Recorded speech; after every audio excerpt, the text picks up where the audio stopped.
Hi everyone, welcome to this session where we will cover QGIS interface, the different types of spatial data, how to load and manage the layers, perform vector and raster operations, digitize features from satellite imagery, and finally create professional map layouts from print and presentations. So let's get started. So what is QGIS? QGIS is the Quantum Geographic Information System, which is free and open source GIS software. It is widely used for education, research, urban planning, environmental studies, and remote sensing. It works with data from satellite, GPS, drones, which have come up recently, and also the field surveys. It mainly supports three data types: the vector data, the raster data, and mesh data. And most importantly, it runs on all the OS generally used, making it accessible to everyone. How does the interface look like? So let's look at QGIS.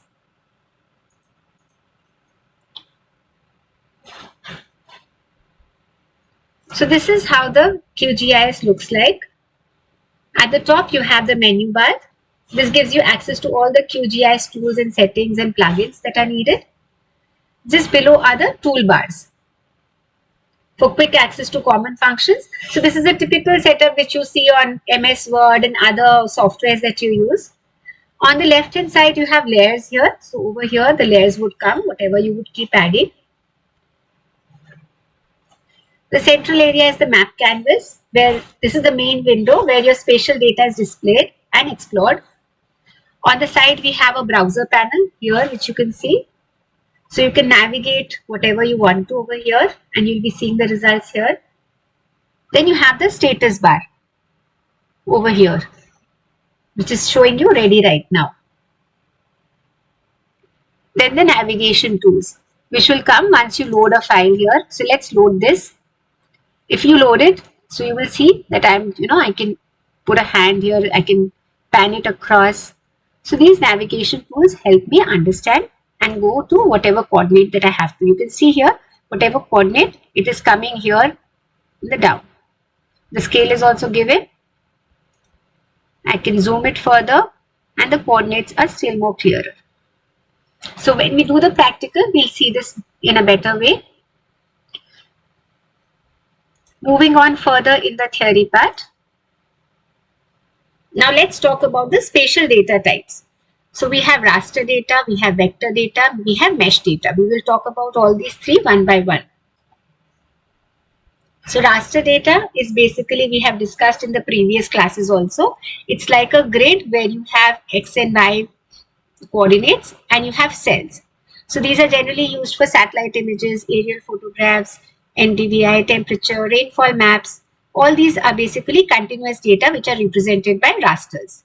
Then you have vector data, which we discussed in the previous class also, where you have points, lines, and polygons.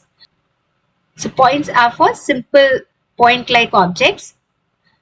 So you have wells, trees, towers as points.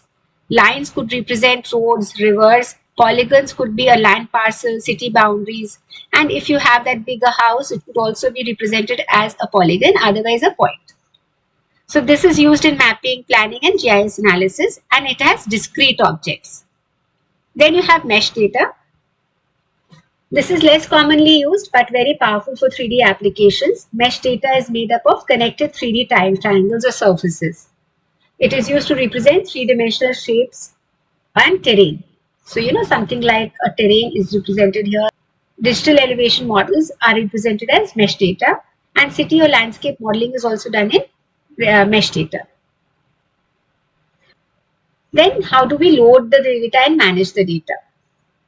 So once we understand the data types, how do we load them? So you just have to click the layer saying add layer. So we had layers on the left hand side. You could add a vector layer, a raster layer, or a web map. So either of these could be added, and then whatever you're adding. So suppose I'm adding a vector layer, I will browse and select the vector file that I want to load, and I'll click add. I'll get a layer for that.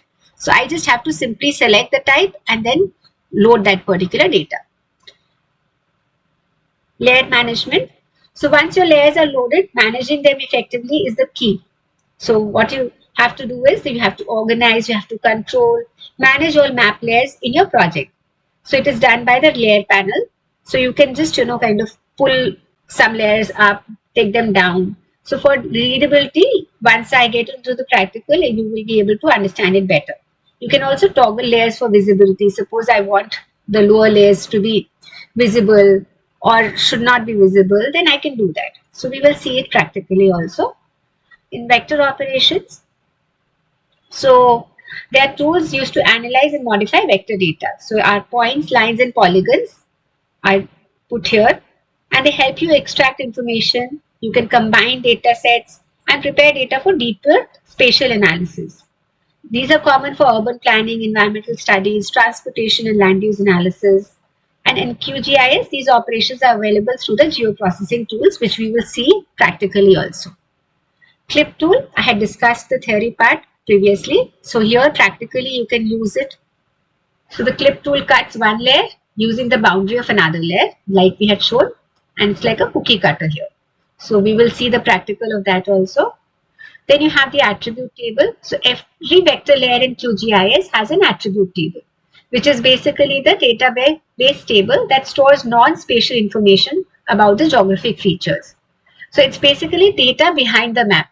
Each row represents one feature. So you will have rows like this for every feature, a road, a building, a land parcel, and each column represents a property, the name, the area, the type of population, the type, the population, etc.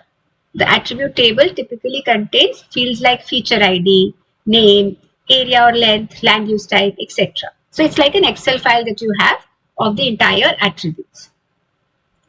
Now editing the attributes. So you could change the names, you could correct errors, add new data, update the values.